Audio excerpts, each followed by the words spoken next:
Good afternoon or evening, depending on where you're tuning in from. Welcome to Drisha. This is Mishnah in-depth Menachot with Rabbi Joshua Kulp. And after a very hectic schedule, we are back. We are here for our fourth and final session. The Mishnah in-depth series is part of our Rifka Rosenwein Mishnah Division, sponsored in her memory by her family. This class has been following more or less the Mishnah Yomit schedule, learning one to do mishnayot a day, even through the Chagim. And it's been a pleasure learning with Rabbi Kulp over this past Zman. We're very glad to have him teaching here at Drisha. Sources for today's class are the same as they have been for the first four classes. I will post a link to the file in the notes, and I believe Rabbi Kulp will be sharing them on screen. Absolutely. All right. All right. Good afternoon, good evening, wherever anyone is. Cecile, I don't know if I'm pronouncing your name correctly, but nice to have you with us. And Rebecca, good to see you again. I'm going to share the screen. I also added in, there's Debbie. Debbie, you'll like today. It's very Tanakh oriented. Toraim Tovim, nice to see you. I added in the psukim about, we're going to learn that mostly today the 10th chapter. So I added in the psukim about the Omer, so that we can just go over the Omer, because that's what the 10th chapter is. I think it's the most interesting chapter in Masechet Menachot. And so I want to read with you the psukim first. We'll talk about like a little bit of the complications, but we'll get a sense of what, I think today my impression is people think about the Omer, like Sfirat Omer, it's just a counting process. But like that's not what it really is in the Bible, right? We have to remember that basically what you have here in the Pshat of the Tanakh are two harvest holidays. We connect the first one as occurring on Pesach, so it's sort of sublimated by Pesach. But if you look at the Vayikra, which is really where it's spoken about, it's really only in Vayikra, it's really two independent holidays. There is no connection, and people don't always remember this. There's no overt connection in the Torah between Pesach and the Omer, except for that word mimacharata Shabbat, which we're going to talk about the controversy over mimacharata Shabbat. But since we're learning a little bit about the Omer, I think it's important to sort of remember that originally it seems like there were two harvest holidays. The first would have been a barley harvest, and the second would have been a wheat harvest. And that goes along with the Omer, which is the first. Right? Barley grows first, and then the second is the wheat, and wheat is what's usually made to make bread. So that's why we have a bread offering, one of the few lechem offerings, few bread offerings, chametz, that is for the second one. And they're connected in a 50-day period. Again, I just want to sort of emphasize, because we even for our way of thinking it, the rabbis call it Yom HaHenef, the day in which the Omer is waved. It happens to be that we read it as occurring on Pesach, but it's not really connected all that much to Pesach, right? Pesach, if you want to, in like sort of more of like the agricultural landscape, Pesach's like the sheep holiday, right? Sheep and goats, right? It's a shepherd holiday. That's why we have an offering. There's a historical reason, but the agricultural reason, as with all holidays, we've got the agriculture and the historical reason. But the agriculture is that like this is the time of year, I think, when sheep begin to give birth, right? It's an important part of the year I'm not a shepherd, in the shepherd season. And then you've got this farmer holiday that's sort of is part of the same time period. But again, if you look, like we'll read the psukim, it's a whole new set of psukim, right? You finish with Pesach, and then after the psukim in Vayikra about Pesach, then you get the following. So I'm just going to read them with you. Vaydaber Hashem el Moshe lemor, daber el bnei Yisrael v'amarta aleihem, ki tavo el ha'aretz asher ani noten lachem, uktzartem et ktzira, you're harvesting, veheveitem et omer, omer is going to be barley, reshit ktzirchem el hakohen, the first of your barley you should bring to the Kohen, right? It doesn't sound like there's really, it doesn't sound like there's a lot to be learned here about like biblical agriculture. I don't want to get too deep into it, but it sounds like whenever you first bring, like in a certain simple sense, whenever you first harvest, bring it to the Kohen. And what's he going to do with it? Ve'hinif et ha'omer lifnei Hashem lirtzonchem mimacharata Shabbat yinifenu hakohen. There's that problematic phrase right there. Okay, bring it to him after Shabbat. After Shabbat, right? That is the big debate between the rabbis and the not rabbis, which are identified as either the Sadducees, the Bythusians. Today we might call them the Dead Sea sect. The rabbis read Mimacharata Shabbat as the day after the first day of Pesach. Okay, and the Sadducees did not read it. They read it Shabbat as being Shabbat, what we call Shabbat Breshit, the first day, the last day of the week. So they have this holiday always being done on, depending on how we count the day, Saturday night, Sunday. And for the rabbis, it could be any day of the week. That is probably the biggest debate in the Second Temple period, the biggest halachic debate. And it goes along with the halachic debate about the calendar, right? It's one piece of a broader picture where the rabbis have the calendar that we have, a lunar solar calendar, which most people think was the traditional calendar kept throughout the Second Temple period. Hold on, I just need to plug my phone in. It's dying, so get a little pop-up here. And the sectarians, the non-rabbis, whoever they are, certainly the people who separate from the mainstream of Judaism and go to the Dead Sea have a solar calendar. So just a word about the solar calendar. I think most people find this very interesting. The Dead Sea solar calendar was 364 days. It wasn't really a true solar year would be 365.25 days like we have today. They only have 364 days. What's convenient about 364? What 364 can be divided by? 7, right?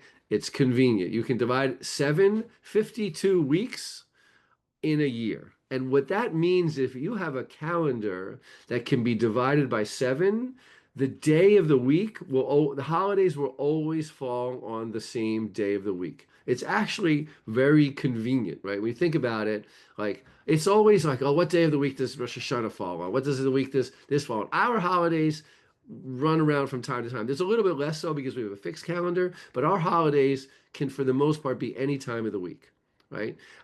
In the Dead Sea calendar, it was like a perfect calendar. Holidays always fell on the same day, and the way they worked it out, Pesach and Sukkot and Rosh Hashanah were always on Wednesdays. Okay, why? Not sure why. Probably the best guess is Rosh Hashanah. Rosh Hashanah isn't like they didn't call it Rosh Hashanah, right? But if your holidays are on Wednesdays, well, I don't want to speculate. It's too speculative. Why? But you never have to worry. They don't have 2 days of Yom Tov. No one had that until Babylonia, right? You're far away from Shabbat also, right? Now, Yom Kippur is always going to be 10 days after Rosh Hashanah, so that's not going to fall on a Wednesday. And Shavuot will, what we call Shavuot, they didn't call it that, will be 50 days after the Shabbat, after Pesach's over. Okay, they read that in any case as Shabbat. All right, let's just go on a little bit. We're going to come to that. It's a huge debate. Calendar debates are big debates in the ancient world. There's also the fame, even in rabbinic literature, you might remember the story of Rabbi Gamliel and Rabbi Joshua over Yom Kippur. Right? When does Yom Kippur fall?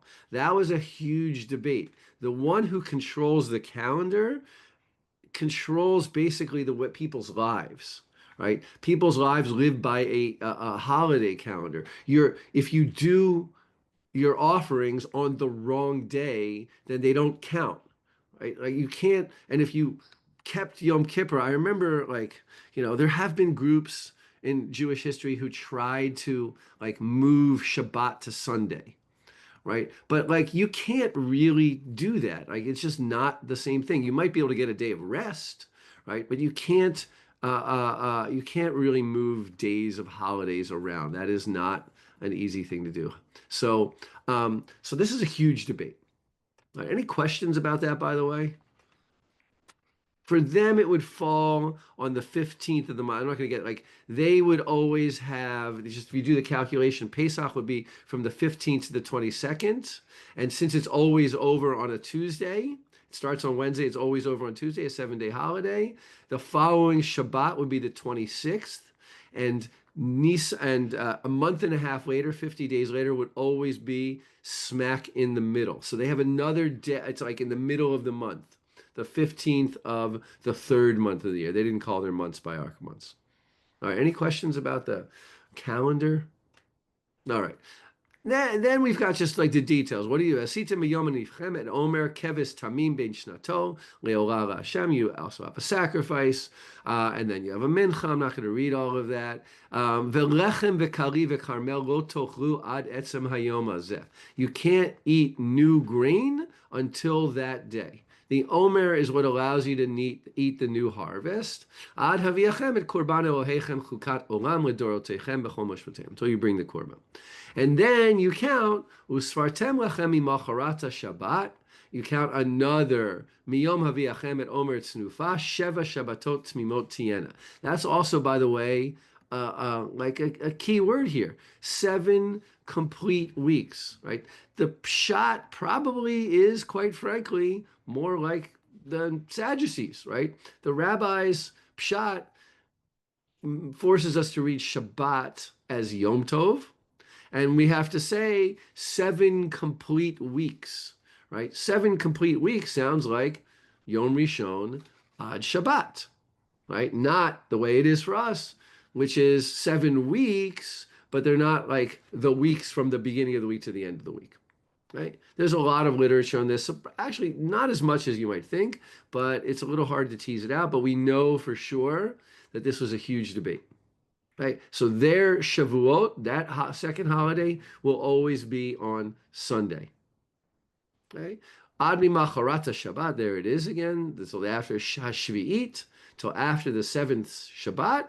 Tisperu chamishim yom v'yikravtem mincha chadasha l'Hashem. All right, then you have a new offering, and that's the shtei halechem, the two loaves. Okay, let's do some Mishnah here. We spent about 15 minutes on Torah. I don't think we need to read the rest of it. The rest is just know about the korbanot. And we're not going to talk too much about Shavuot. Shavuot's more in the 11th chapter. I don't think we're going to get there today.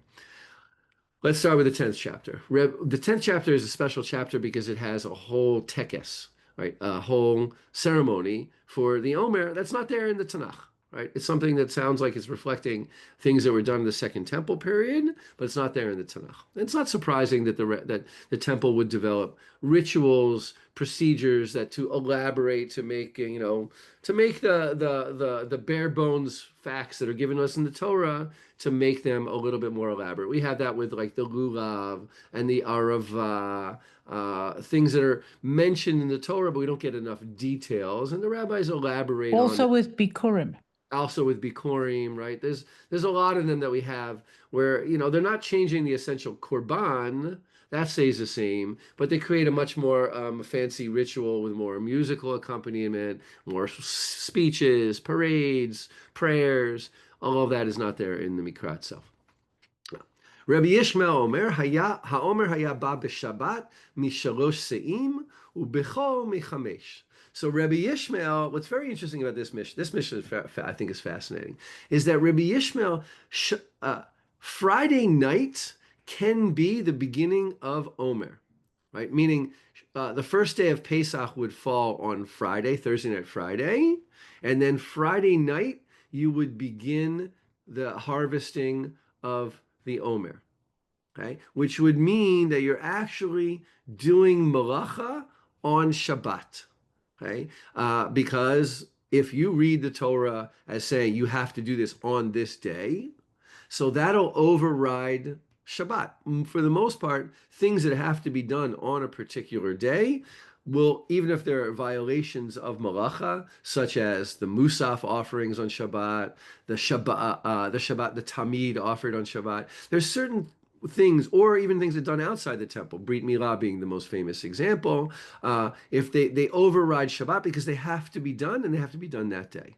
But Rabbi Yishmael tries to minimize it a little bit. And it's a very obscure way of minimizing it. Basically, you're going to need to sift the flour from your omer to make your it's not just burn the thing. You have to put it in the flour, and you're going to sift it in order to make the mincha. You're going to sift it, but you're going to do more sifting during the week and less sifting on Shabbat. Right? You still need to sift because it has to be fine flour. You can't get away with not sifting. Sifting is usher on Shabbat, but you're still going to have to do it, but you're going to do it with less.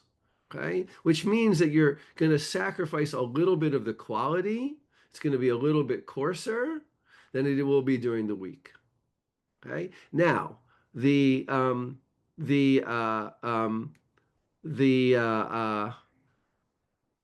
thing is that he loses his argument. Three was sufficient both during the week and Shabbat. I think the key here is to see that it's important that the rabbis sort of disqualify Rabbi Yishmael's opinion. Right? I would read this as sort of like, it reminds me a little bit of like something like pikuach nefesh. Right? There's generally certainly a trend in halacha in order to emphasize that pikuach nefesh overrides Shabbat. When somebody has to save somebody, it shouldn't be, you shouldn't try to give it to a non-Jew. You shouldn't try to give it to, I don't know, a child. This might sound offensive, but you shouldn't try to give it to a woman. Right? It should be done by a leader of the community, a rabbi. I mean, today we don't do it necessarily this way, but there's a strong trend in halacha to emphasize, no, you should, when you're saving life, you should not try to minimize Shabbat breaking unless it's something you don't have to break. But like, it's a value. I think the rabbis are saying it is a value to make sure that on Shabbat, people know that we're not trying to minimize Shabbat transgressions. We're doing it in the full normal way. And this continues to the second half of the Mishnah too. Rabbi Chanina Sgan HaKohanim. So here we get somebody who's actually a Kohen, right? Maybe a little bit closer to the temple, right? On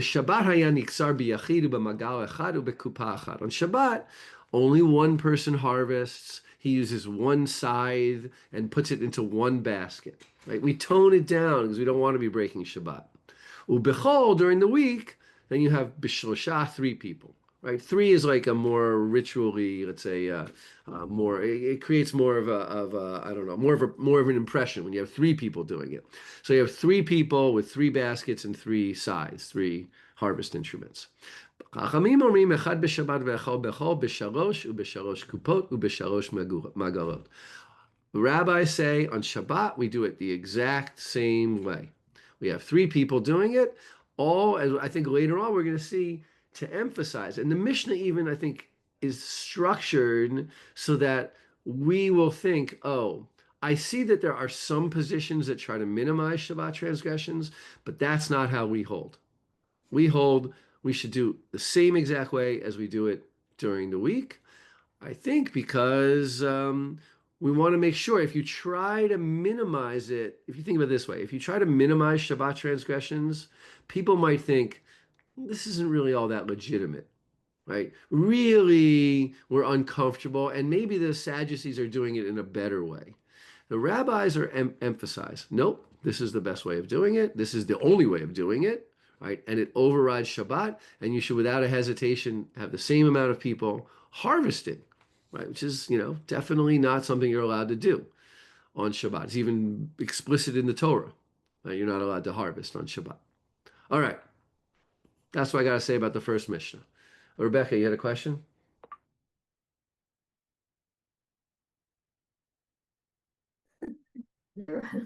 I have trouble unmuting, excuse me. When you said less, I thought you meant quantity, not the quality proportionate to fine, but the quantity or amount of grain that you were dealing with.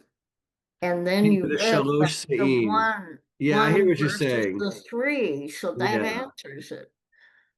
Well, there's 3 say. Rabbi Ishmael would say there's 3. you use only 3 seah, and on the week you use 5 seah. So Ah, you would have Rabbi Yishmael would have you harvesting less on mhm. Shabbat than you harvest during the week. If you harvest less, then I think maybe you're still maybe you're saying it right. I'm just confusing it. You're going to need less. You're going to need more sifting, right? Right. With because you're going to have less like easily achieved fine flour. So you're going to have to sift it more, I believe. Okay, good, Thank you. good. All right. Let's go on a little bit. Now we get a little bit of where they're bringing mitzvat ha'omer lavo min ha'karov. It's better to bring it from close to Jerusalem. This way you don't have to travel that far. I don't know how. We're going to get here a little bit just to point out the Torah, right? Just look at me carefully, right?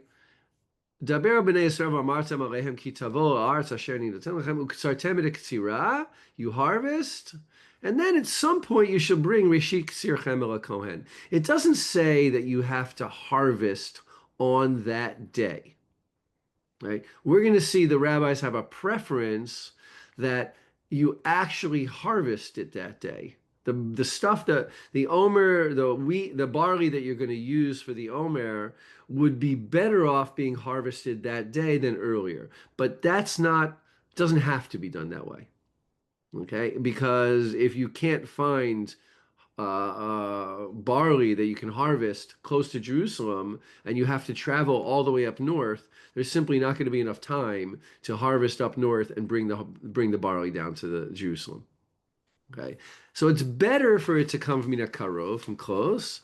Lo biker hakarov, if you don't have ripe barley close, li Yerushalayim meviim oto mikol makom. It can be brought from anywhere in the land of Israel.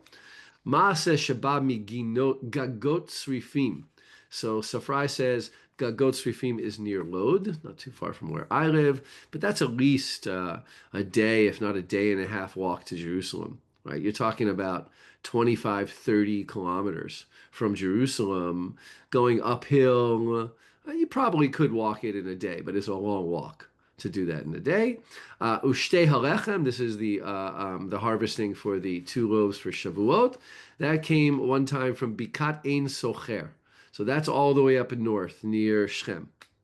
Right? So it came all the way from up north. So the Mishnah records, I think probably saying like, it's legitimate. Wants to emphasize, look, it happened. It's a mitzvah. It'd be better to bring it from close. You don't have to go so far. It's like the environs of Jerusalem. But in order to give legitimacy to something that comes from far away, they want you to know it actually happened, that it came from far away. Okay, now we get, this is like really the tekes, the ceremony. Ketzad hayu osim, what do they do to bring the omer? And this sounds, a very elaborate kind of tekes. There's a few of them. You're right. Bikurim is one of those. As the Mishnah gives us an elaborate tekes. The Simchat Beit HaShoeva and the Nisucha Amayim, the water libation on Sukkot. The Arava, the Mishnah gives a lot. It happens to be for Sukkot. There's a lot of extra rituals that are not there in the Torah. And the Seder. The Seder is another one as well. That it's not there in the Torah, but the rabbis elaborate on how you do a Seder El Pesach. Shluchei Beit Din yotzin me'erev Yom Tov. They go out before Yom Tov. Ve'osim oto krichot b'mechubar lekarka. Right? They already sort of make it, while it's still attached to the ground, they make it into sheaves. They bind it. So this way you can do, first of all, you're like, preparing something. A good ritual has like some preparatory elements, right? I could even think that like rituals by their very nature, part of them is how you prep for the ritual. Think about, I always like to say, bidikat chametz and biur chametz. It's not just to get rid of chametz. It's also like a holiday in and of itself, like bidikat and biur chametz are part of Pesach, right? It turns the 40th Erev Pesach into Pesach, into like a ritual. And that's because we do them ritualized. We don't just we don't just like check for chametz any old way. We have a whole ritual. Now we have it with a candle and a feather and a plate and all that stuff and a saying and a bracha, right? So here too, we're preparing them by tying them together while they're still attached to the ground, kadeshi and noach liksor, so you can harvest them easily. V'chol ha'arayot hasmuchot l'sham mitkansot l'sham kadeshi niktzar be'esek gadol. So everybody gathers around that field. You can imagine it would have been a big honor to have the Omer brought from your field. And everybody gathers there so that we can have an Esek Gadol, a big celebration, right? A big parade, if you will. Kevan Shachashecha, once it grows dark, this will be... A spectacle. Huh? A spectacle. A spectacle. Thank you. I'm always like looking for spectacle is the perfect word. And I'm looking always for English words. And sometimes when I write, it's not so much a problem because I can take some time. When I'm speaking, sometimes I lose those words. All right, Kevan Shechashecha, it gets dark. All right, now we're talking about on the end after the rabbis after the first day of Pesach. Right, so whatever night that is, after it's already gotten dark, the first day of Yom Tov at Pesach is over, but it might be Shabbat if the first day of Pesach was Friday. Omer lehem ba hashemesh omrim hen. So now we get this, to increase the spectacle, we get this sayings. And this might remind you a little bit of like at a wedding, you might see people say mikudash, mikudash. You have that with sanctifying the new moon. There's other rituals that the rabbis talk about, Sukkot rituals, right? We do this with today with the Hakafot. They did it in the Beit HaMikdash. Things like saying Yofi lecha mizbeach, Yofi lecha mizbeach. Chalitza, right? I don't know if anyone's ever seen chalitza, but still done today. Chalitza also has a saying, chalutz, right? You say chalutz hanal. You make a declaration. That's what's going on over here. And it's done sort of like responsively with I thought of Kiddush Levana. Kiddush Levana might also be, that's what the bracha, right? And there's also Well, saying, Shalom Aleichem, Shalom Aleichem. yeah, that's a later addition, but you're right. That's not in the Mishnah now. All right. Ba Hashemesh omrim mehen hen. Is it sunset? Yep. Ba Hashemesh omrim hen. Repetition. That's also a sign of a ritual. Magal zo, this side, omrim lehen. Magal zo, omrim hen. Kupa zo, this basket, omrim hen. Kupa zo, omrim hen. Be-Shabbat omer lehen. Shabbat zo, omrim hen. To emphasize, it's Shabbat and we're doing it anyway. That I think is the key part of this Mishnah. Shabbat zo, omrim hen. Exor, should I harvest? Omrim lo ktsor. Exor, omrim lo ktsor. Shalosh pamim, achol davar v'davar. Everything, despite the fact that we only read it twice, actually done every statement done 3 times. Notice there's a lot of threes. That same thing Rosh Hashanah. Rosh Hashanah, we got 3 sets of 3 tekiyot. Right, that's the core of the tekiyot. There's people think of 4 for Seder, and it's true that there are 4 cups, but there's also a few 3s. Pesach, Matzah, and Maror.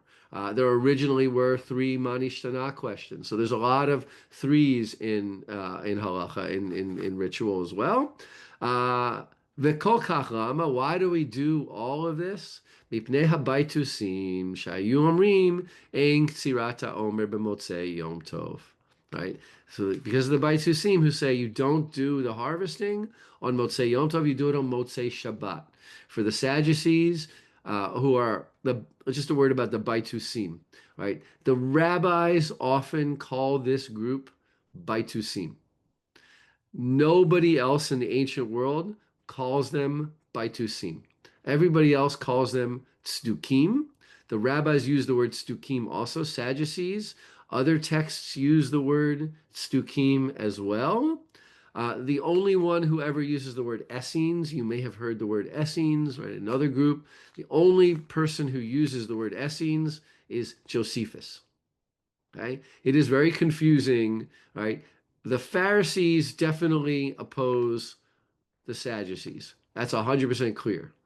The relationship between the Sadducees and the Baitusim and the Essenes is not so clear, right? Josephus identifies 3 groups. So it seems likely that there were 3 groups, but you can have 2 groups that turns into 3.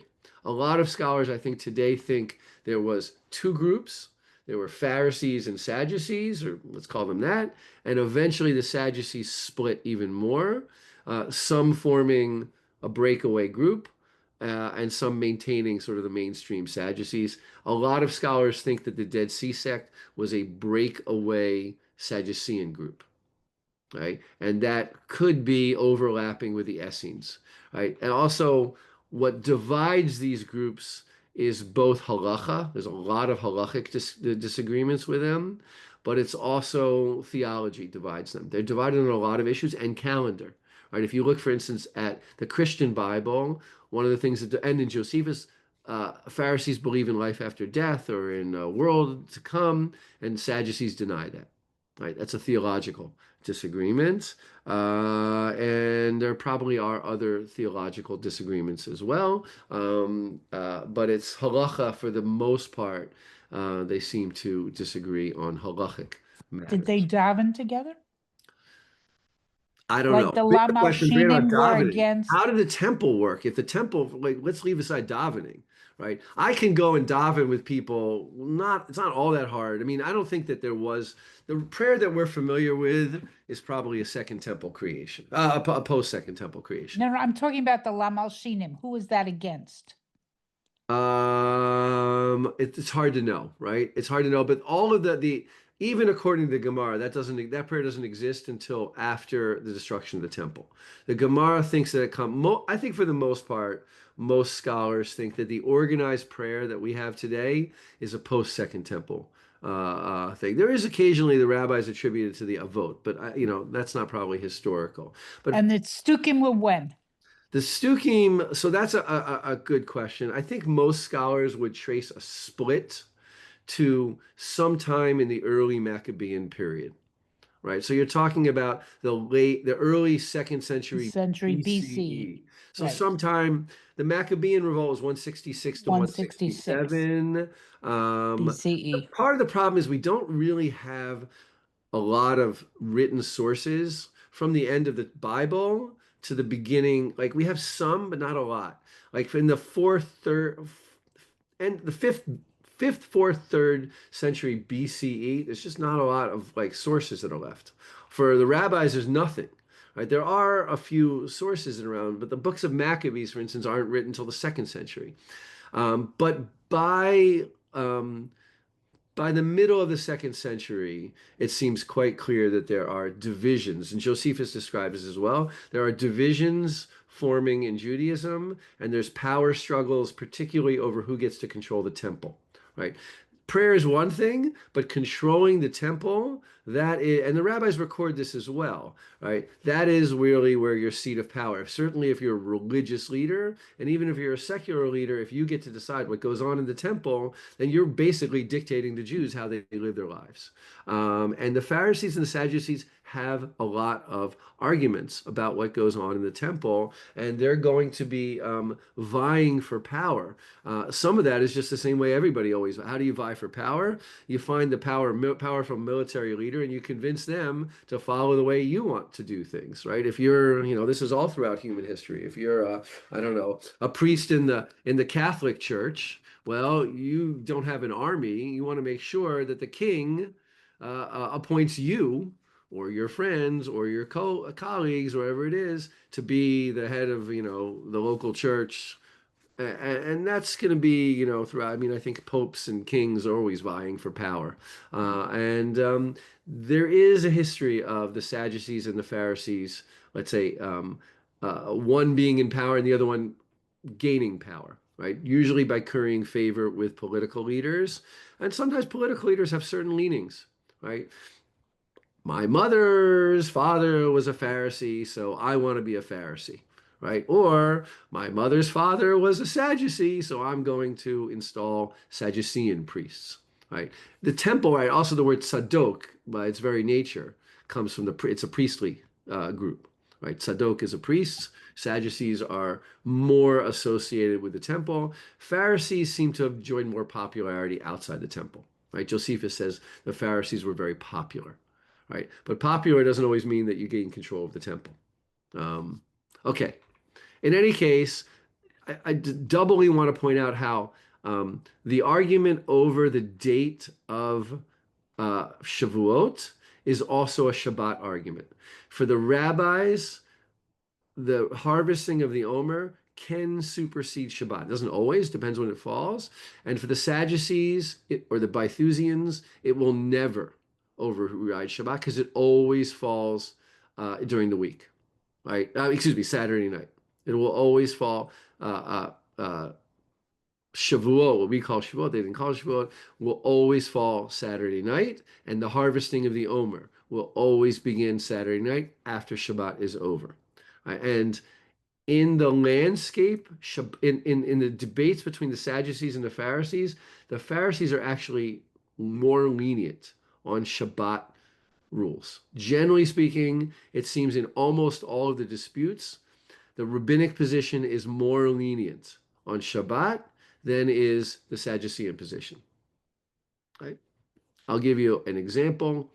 The Sadducees seem to, or at least the Book of Jubilees, which is a sectarian book, seems to have prohibited relations between a man and a wife on Shabbat. And the rabbis definitely don't prohibit that on Shabbat. Right? There are other examples too. All right, let's go on in the Mishnah. Any questions about Sadducees, Pharisees? I find it very interesting. It was like 2 years where that's all I wanted to do was read about the Second Temple period. It's very interesting. And we just have more sources. The First Temple period, we have like the Tanakh, and that's about it. We have a lot more sources about the Second Temple period, and we have archaeology, much more archaeology. It's a very interesting.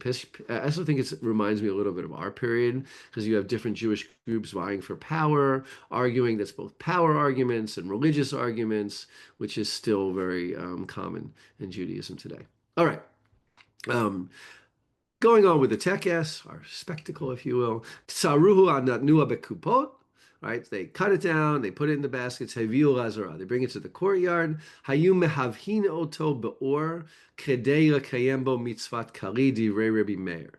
So the first chapter of Vayikra, which the rabbis read as referring to the Omer, im takriv minchat bikurim, right, a bikurim mincha, which the rabbis say is the Omer, right, la'ashem aviv kalui ba'esh.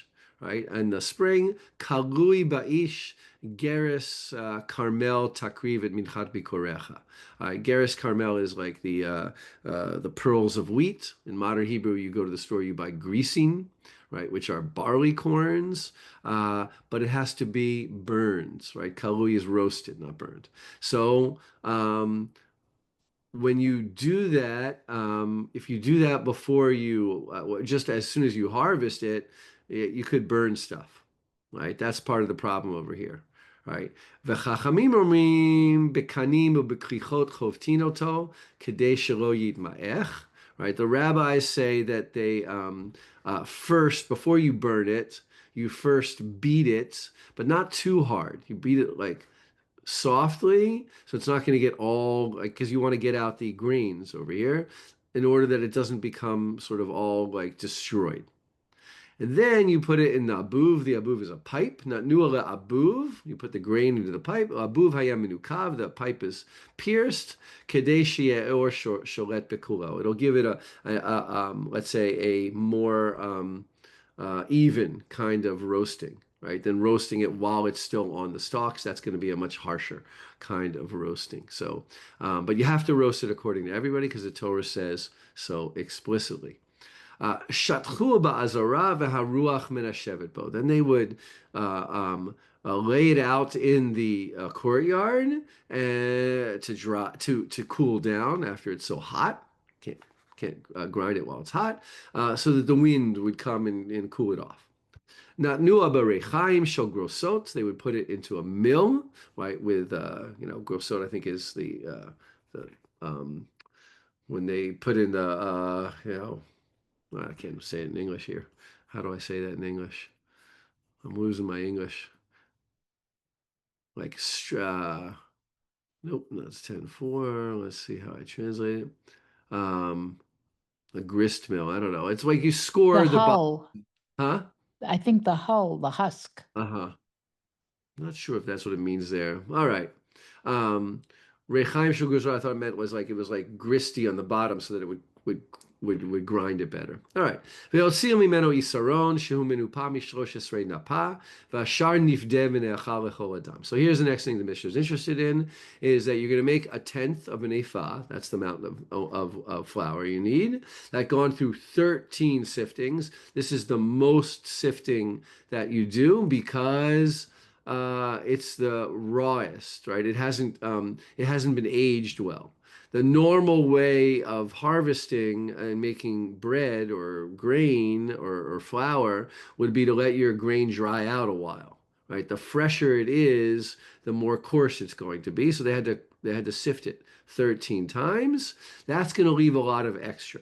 And now the rabbis are interested, what is the status of the extra? Rabbis are often interested in halachic status, defining the status of something as holy or not holy. So the first position is v'chaya b'chala upatur min ha-ma'asrot.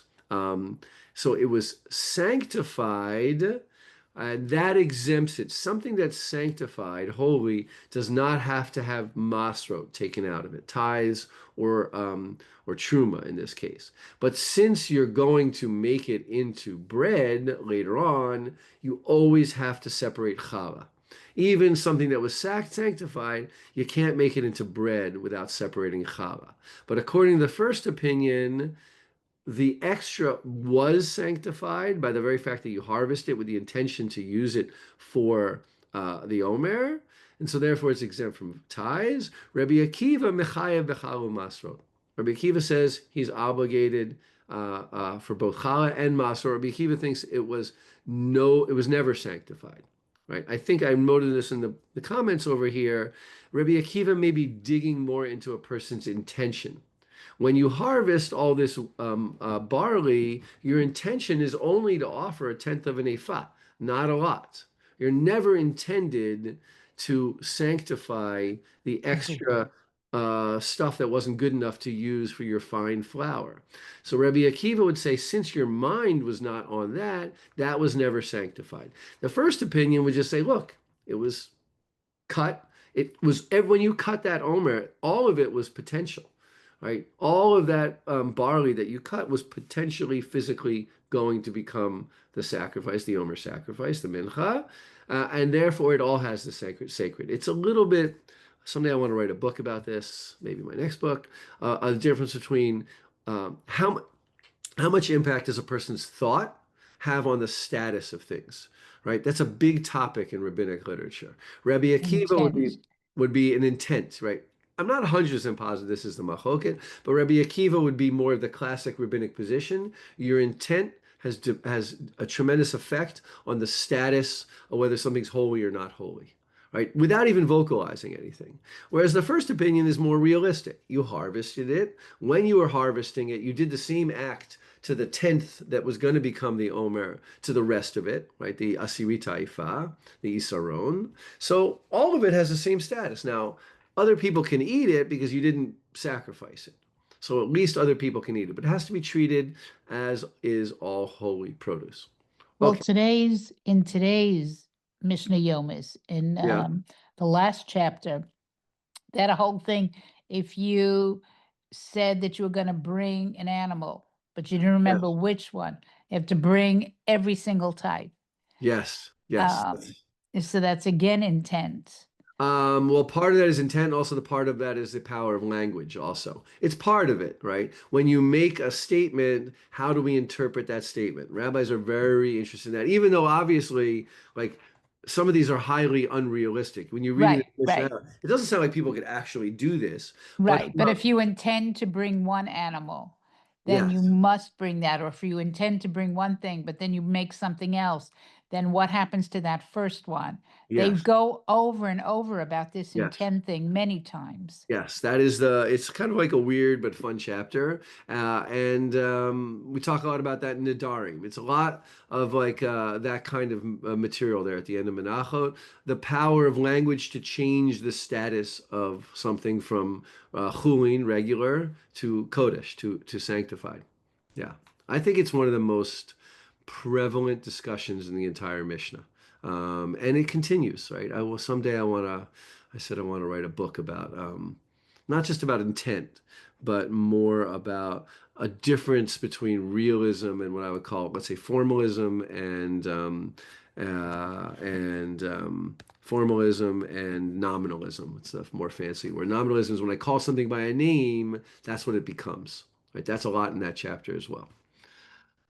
All Would right. you put Lovewood under that? Love. Lovewood.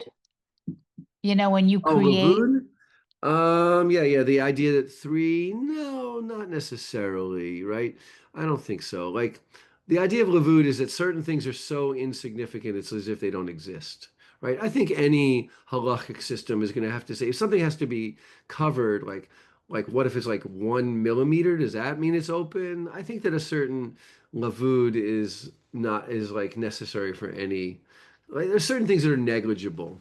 It's not a matter of intent. It's just doesn't, it's not big enough to count. Let's say, any kind oh, of, I'm thinking of when it becomes a wall. When yeah, all you have is a that's little because it's thing not, and it's a wall. That's your yeah, language is creating it. That's what I'm sparked not that sure it's idea. language or reality, right? I'll give you another example, the string for an eruv, right? The string Right. for an eruv creates like a surata petach, an opening, right? And we fictionally pretend like that is a case where it's not your words, but you're allowing your imagination to take it to its greatest extent, right? By saying I can have a wall that's all openings. Essentially, what is a wall? When I see a wall and there's a door, I don't think that that's not a wall anymore, right? But now I imagine if it has two doors, it's still a wall. But now, why not just say it has all doors and the door isn't even there, right? Why can't it still be a wall? Now, you still have to put, for an A-roof, you do have to put posts, right? You can't just have a string. You need posts. And some posts can think that the posts need to be relatively close together. But it's like an ability to use your imagination to turn something into that's supposed to be real, but is now really fictitious, right? You take Lavud, a little bit of gap. Let's say I've got my sukkah, and there's like this much space between some of the schach. Well, that's nothing. That's nothing. So then I have to figure out, well, how long does it count as nothing? Fine. But then, right, so 3 tefachim, whatever it is, whatever measure, it doesn't count that much. But then if I take it and say, well, what if I have if I count when I'm making the walls on the side and I put up like a little piece of string and there's no more than 3 tefachim gap, now I've imagined my wall out of existence. But it's not a language thing. It's not an intent thing. You still need the string there in order to invoke that, right? It may be that the same kind of mind can do both, but one is pushing physical reality to be only like as far removed from real physical reality as possible, and the other is purely thinking about intent. There's no physical reality, right? When I have just thoughts and it changes the status of something, well, or I say something, I haven't done anything. I say this cow is going to be a korban. Okay? I haven't done anything, right? Or this woman is now mikudeshet li. She's now my wife. I haven't done anything. Nothing physical about that. But there's nothing like the lavud is a physical thing. The surata petach, the formation of an opening from an eru, is a physical imagination. But I think that you could see them kind of similar. All right, let's keep going on a little bit. Very interesting subject, suddenly. Misha Karava, Omer Yotzina Motzim Shuk Yerushalayim Shuhu Malei Kemach Vekel Chali Shelo B'Ritzon Chachamim Divrei Rabbi Meir Rabbi Yehuda Omer B'Ritzon Chachamim Hayu Osim. Very interesting thing. Nobody disputes that in Jerusalem they would go out immediately, and immediately the stores were full of grain and roasted grain to eat. Now, you're not supposed to be eating new grain until the omer has been sacrificed. So obviously, the store owners are interested in starting to sell it as quick as possible, especially if you're following the rabbinic system where people are in Jerusalem, and we're in Jerusalem. People aren't going to be in Jerusalem for all that long. We want to start selling right now because that's how you make money. What's interesting is that Rabbi Meir is not so key. no one thinks that the rabbis seem to have had control over this. And Rebbe Meir thinks they were upset with it, but there's nothing they could do about it. People will often ask me, like, were all Jews listening to what the rabbis told them to do? And you can find from here and there in the Mishnah that the answer is no, right? To this day, let's be frank, to this day, you can't say that all Jews were listening to what rabbis tell them to do. Even in very religious communities, not everybody's always listening to what the rabbis are telling them to do. That's quite apparent. But it's even more so. Like today, if you have a question about what to do halachically, generally speaking, you go to a rabbi or learned person. The rabbis in the Mishnah, it's unclear whether they even had such, like, whether people were even going to them for questions, behavioral questions, religious questions. Some people, yes. All, not so convinced by that. Most scholars are not all that convinced by that. And this is one of those kind of clues here. That Rebbe Meir says, like, the rabbis weren't happy with that. But people were doing it anyway. The fear is obviously that people are going to be eating it before, right? Now, also, if you want, the best system, the easiest system, would say you can't harvest until the Omer has been offered. But no one holds that you can't do that, right? Maybe you shouldn't, but people don't hold the bottom line. If you did that, it's not strictly speaking. Obviously, there's a danger. Once you start harvesting, you might start eating it. No one holds that you can eat it before the Omer. Okay, let's go on to another. I think we'll see. Maybe I can get to the next two Mishnah if we go a little faster. Misha Karav Omer Hutara Chadash Miyad. When the temple still stood, once the Omer was offered, new grain was permitted to be consumed immediately. V'harechokim mutarim michatzot hayom mahalan. Right, if you live too far to know what was going on in the temple, which would be pretty much anywhere except for right in Jerusalem, so you get to eat after noon on that day. Why? The assumption is the Kohanim are offering the Omer before noon. They're not going to have to wait. When the Beit HaMikdash stood, you're not going to have to wait until late in the day because they're going to do this in the morning. And that's a safe bet. And so you can eat it only on the second half of the day, not in the beginning of the day. Misha Charav Beit HaMikdash. Here's the big problem, right? What are we going to do when there's no more Omer? Right. So there would seem to be three possibilities, one of which is obviously not a possibility. Well, one possibility is the whole halacha could be thrown out. We don't follow that. It's a temple law. Without the temple, you can eat it whatever you want. That doesn't seem to be something that they took into consideration. A theoretical possibility was like after the temple's destroyed, we can't eat grain anymore, but you can't live without grain. So obviously that's not a practical possibility. So now the thing is, what do? Do we say, as soon as the day starts, the day's over, or maybe in the middle of the day, right? Misha Charav Beit HaMikdash Hitkin Rabbi Joshua Kulp Sheyeh Yom Henef Kulo Asur.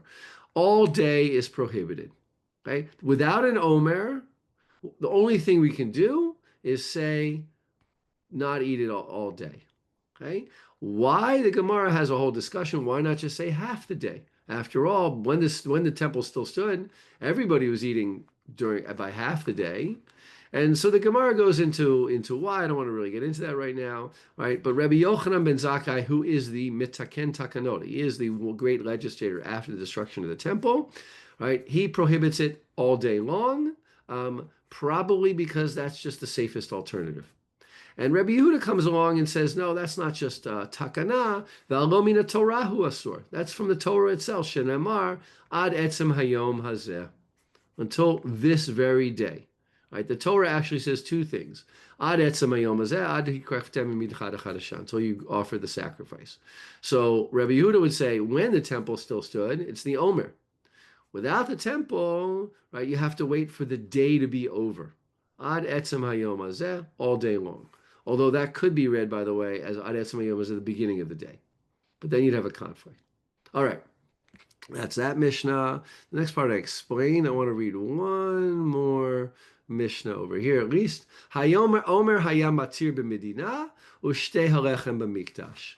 Right. The Omer would allow eating all new grain all throughout the land, but in the Beit HaMikdash they didn't use new grain until Shavuot, until the next offering was done, which was on Shavuot, the 50 days later. So in the temple, you'd have to use older grain, probably not so hard to do in the temple, right? Because you're not using nearly as much grain as being used elsewhere. But outside the temple, as soon as the Omer has been offered, all new grain can be eaten. I don't want to read the next one. Let's just read the last little bit over here. Let's just read the last part of this Mishnah. Hachitim ve'asorim ve'kusamim ve'shiboret shu'al ve'ashipon chayavin bechala. All right, this is the 5 greens. All right, some of these are more, let's say, we know exactly what they are. Wheat, barley, kusamin, I believe, is spelt. That's how we interpret it today. Shiboret shu'al, we interpret it as oats. I'll come back in a second. And shipon is, we interpret it as rye. I know that scholars debate and rabbis debate whether or not the oats, that what we call oats, are what the Mishnah is referring to as oats. Okay. Oats are, you can't really make pure oat bread. It's very, very difficult to make, right? Oats are like different from the others. I'm not a botanist, but Yehuda Felix, who was a professor at Bar Ilan, believes at the Bar Ilan Talmud department, believes that Shiboret Shu'al originally meant something else. But today, fine, we take it as meaning oats. These are the 5 things that you can't have on Pesach that can become chametz. All of the rules of bread follow these 5 species. So, for instance, chayavim bechala means that if you made bread out of it, right, you have to separate challah. Okay, if you were to make, let's say, rice bread, right, or corn bread, pure corn, maize, right, you don't have to separate challah. You don't do motzi over it. It would be kosher on Pesach, right? Kitniot's a whole different story here.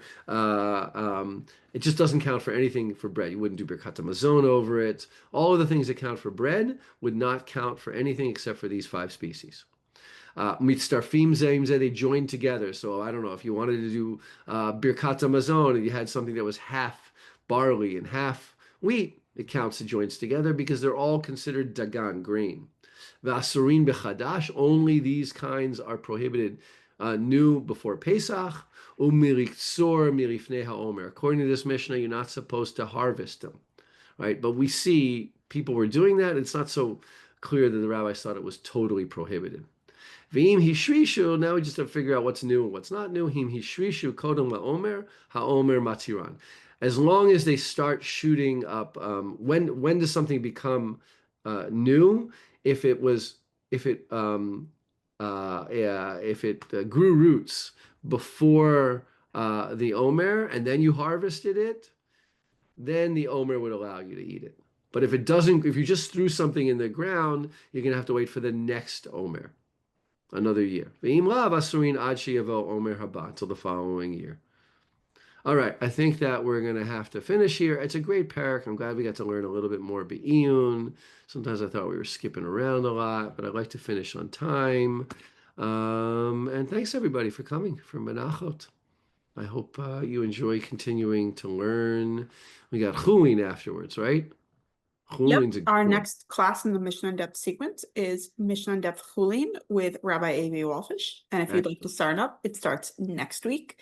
Same time, 1 p.m. Eastern US time, a little later in the evening in Israel. And you can sign up at drisha.org/classes. I really hope to see as many of you as are able to keep learning together.